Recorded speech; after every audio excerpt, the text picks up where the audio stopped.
ನಮ್ಮ ಅಪ್ಪ ಊರವರು. ಊರಿನಿಂದ ಎಕ್ಸಿಟ್ ಮೈಲಾರತೊರೈ. ಹೌದಾ, ತಮಿಳ್ನಾಡು ಸೈಡ್ ರೋಡು ಅಂದರೆ ರೋಡ್ ಅಲ್ವಾ ಶಿಷ್ಯ?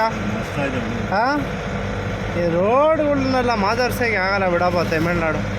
ಈ ಹಳ್ಳಿ ಸೈಡು ಲಾಂಗು ಹೋಯ್ತಾ ಇದ್ದಾರೆ.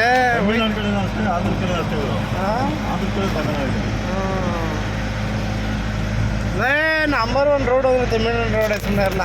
ನೀನು ಆಂಧ್ರ ಹಂಸ್ಗಳು ಹಳ್ಳಿ ಪಳ್ಳಿ ಇವಾಗ ನೋಡಿದ್ವಲ್ಲ, ಹಳ್ಳಿ ಸಿಂಗಲ್ ರೋಡ್ ಹೋಗಿದ್ವಲ್ಲ. ಹಾಂ, ಹಂಸ್ಗಳಿದ್ದ ಒಂದು ಅಂಶ ಆದರೂ ಸಿಗ್ತಾ ನಮ್ಗೆ ಹೇಳು? ಹಾಂ, ಹಳ್ಳಿ ಹಳ್ಳಿ ಜನ ಇದ್ರು ಎಲ್ಲ ಒಂದು ಇದು ಇಕ್ಕಿರೋದವರು. ನಮ್ಮ ಸೈಡು ಒಂದು ಊರು ಬರೋಂಗಿಲ್ಲ, ಒಂದು ಅಷ್ಟ ಒಂದು 5-6 ಹಂಸ್ಗಳು ಹಾಕಿಕ್ಕಿರ್ತಾರೆ.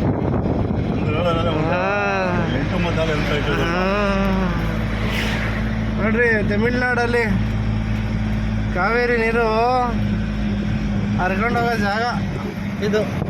ಹಿಂಗೆ ಹರ್ಕೊಂಬರೋದು ಅಲ್ವಾ ಶಿಷ್ಯ? ಹಾಂ, ಹೆಂಗೈತೆ ಫ್ಲೋರ್.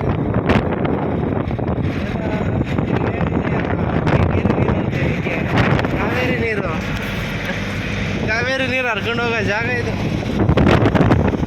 ಸಮುದ್ರಕ್ಕೆ ಹೋಗ್ತಿ ಸೇರೋ ತೀರ ಇದು. ಸಮುದ್ರ ಪಕ್ಕದಲ್ಲಿ ಹೋಯ್ತಾ ಇರೋದು. ಇಲ್ಲಿಂದ 10 ಕಿಲೋಮೀಟ್ರ್ ಐತಲ್ವಾ? 20 ಕಿಲೋಮೀಟ್ರ್ ಅಲ್ವಾ ಸಮುದ್ರ?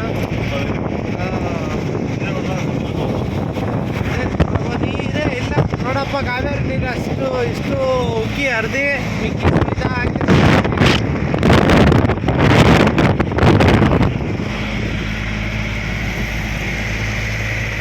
ರೋಡ್ ಮಸ್ತ ಮಾಡ್ತಾರೆ.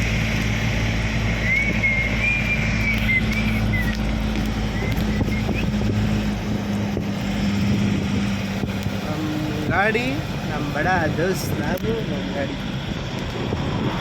ಊರಿಗೆ ಬಂದಿದ್ವಿ ನಮ್ಮ ಅಪ್ಪವ್ರ ಊರಿಗೆ.